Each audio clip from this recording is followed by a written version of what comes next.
क्या world war 3 का नाम दिया जा सकता है ईरान इजराइल वॉर को?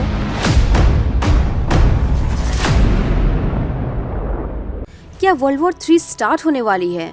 इजराइल में युद्ध के सायरन लगातार बज रहे हैं। इजराइल में हमलों के बाद ईरान ने अपने ऐतिहासिक मस्जिद पर लाल झंडा लगाकर साफ साफ जंग का ऐलान कर दिया है और अब ईरान इजराइल से बदला लेकर ही रहेगा। काफ़ी सारी फोटोज़ एंड वीडियोस मैंने देखी है सोशल मीडिया पर कि दुबई एयरपोर्ट पर धुआं हो रखा है। सभी चीज़ें इवैक्यूएट कर दिया गया है, सारी फ्लाइट्स कैंसिल कर दी गई हैं एंड ऑल्सो बुर्ज खलीफा के पास ड्रोन्स को इंटरसेप्ट किया जा रहा है। अब यहाँ ये सारी चीज़ें हो क्यों रही है, आइए हम समझते हैं पूरी सिचुएशन को डिटेल्स में। So hello everyone, welcome back to my YouTube channel. I am Poem25। अगर आप मेरी यह वीडियो पहली बार देख रहे हैं तो फटाफट से आप मेरे चैनल को सब्सक्राइब करके ज्वाइन भी कर सकते हैं। सबसे पहले आप ये वीडियो देखिए।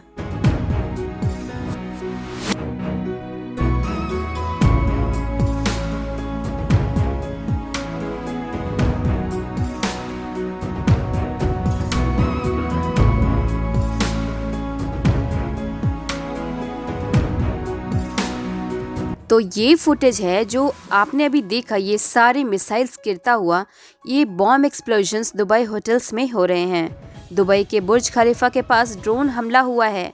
बुर्ज खलीफा को पूरा खाली करा दिया गया है और उसके लाइट्स को बंद करा दिया गया है।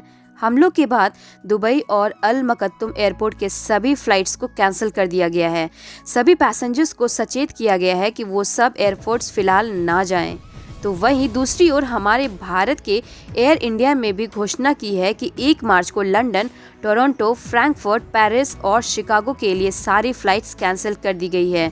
डीजीसीए ने भी एयरलाइंस को 11 देशों के एयर स्पेस से बचने की सलाह दी है। लेकिन इन सब में सबसे अच्छी खबर ये है कि यूएई का एयर डिफेंस सिस्टम बहुत ही ज़्यादा स्ट्रॉन्ग है। According to official sources 137 missiles छोड़ी गई थी ईरान की तरफ से, जिसमें से 132 मिसाइल्स को डिस्ट्रॉय कर दिया गया है। 209 ड्रोन स्ट्राइक्स भी अटेम्प्ट किए गए थे, लेकिन 195 को इंटरसेप्ट कर दिया गया है। तो बेसिकली मेरे कहने का मतलब ये है कि ज़्यादातर जहां आग लगी और जहां हमला हुआ वो सिर्फ मिलिट्री बेसिस पर ही नहीं बल्कि सिविलियन एरियाज पर भी हुआ है। तो ये सारी चीज़ें यहाँ क्यों हो रही है, आइए थोड़ा डिटेल्स में समझते हैं इस भयंकर सिचुएशन को। अमेरिका और इजराइल ने मिलकर ईरान पर हमला बोल दिया है। पूरी फुल स्केल मिलिट्री अटैक शुरू कर दिए हैं और इस ऑपरेशन का नाम दे दिया है ऑपरेशन एपिक फ्यूरी। और हाँ, मैं आपको बता दूं कि ये कोई एक दिन का स्ट्राइक नहीं है बल्कि ये कई दिनों तक चलने वाला है, ऐसा यूएस ऑफिशियल्स का कहना है। इन सब के बीच जो सबसे बुरी खबर सामने आई है वो ये है कि ईरान के supreme leader Hayatullah Ali Khamenei मारे जा चुके हैं। उनके साथ उनकी बेटी, दामाद और नातिन की भी जान गई है और ये ईरानियन स्टेट टीवी ने खुद कंफर्म की है। हज़रत आयतुल्लाह उज़्मा सैयद अली हुसैनी खामेनी दर राह सरबुलंदी हरम जमहूरी इस्लामी ईरान शहद शहीद गवाराय शहादत रा नूशिदन। इस वजह से 40 दिन की नेशनल मोर्निंग और 7 दिन की छुट्टी का ऐलान किया गया है। तो बस इसी का जवाब दिया है ईरान ने और अब ईरान बदले में सिर्फ इजराइल में ही नहीं बल्कि UAE, Qatar, Bahrain, Kuwait, Oman, Saudi Arabia, इन सब पर मिसाइल्स दागे हैं।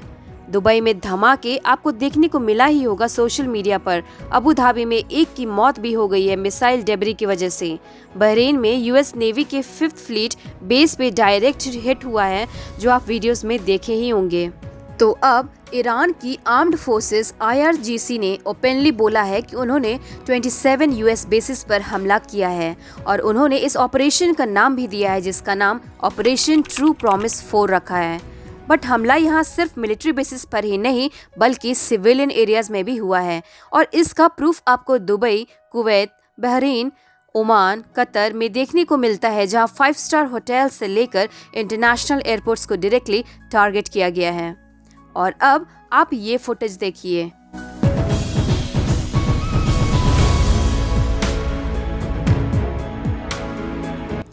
ये फुटेज दुबई के पार्किंग बेसमेंट का है। कैसे लोग यहाँ गद्दे बिछा कर रह रहे हैं, रात गुजार रहे हैं। बुर्ज खलीफा को खाली करा दिया गया है और साथ ही दुबई गवर्नमेंट ने स्ट्रिक्टली 2 लाख दिरहम का, यानी कि इंडियन रुपीस में 49,95,780 रुपीस, यानी कि बोला जाए तो 50 लाख का पेनल्टी अनाउंस कर दिया है कि अगर किसी ने भी दुबई के बारे में मिस इन्फॉर्मेशन फैलाई तो पेनल्टी देनी होगी। दुबई की गवर्नमेंट ने ऐसा इसलिए किया है क्योंकि दुबई की इकोनॉमी जो है वो basically real estate and tourism पे डिपेंड करती है। सो अगर मिस इन्फॉर्मेशन दुबई के बारे में फैलेगी तो लोग ऑब्वियसली वहां जाना बंद कर देंगे, जिसके वजह से दुबई के रियल एस्टेट से लेकर टूरिज्म तक सब कुछ खत्म हो जाएगा। इन शॉर्ट, दुबई की इकोनॉमी बिल्कुल ठप हो जाएगी। ज्यादातर गल्फ देशों के एयर स्पेस को बंद कर दिया जा चुका है और सारी फ्लाइट्स कैंसिल कर दी गई हैं। लेकिन सोचिए, अगर ये स्ट्राइक्स वॉर में बदल गई तो क्या होगा? इसका नतीजा ऑब्वियसली बहुत बुरा होने वाला है।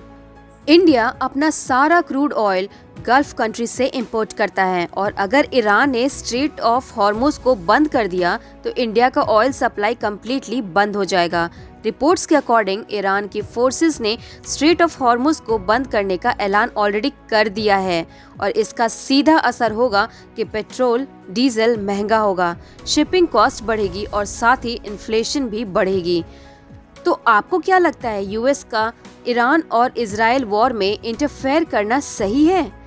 क्या ये गलत इम्पैक्ट नहीं पड़ेगा? आप अपनी राय या साझा कमेंट बॉक्स में ज़रूर बताएं और वीडियो पसंद आई हो तो वीडियो को लाइक एंड शेयर करना ना भूलें। तो मिलते हैं अगली वीडियो में और भी इंटरेस्टिंग एंड अमेजिंग टॉपिक के साथ। तब तक के लिए आप अपना ख्याल ज़रूर रखें। Bye bye and take care.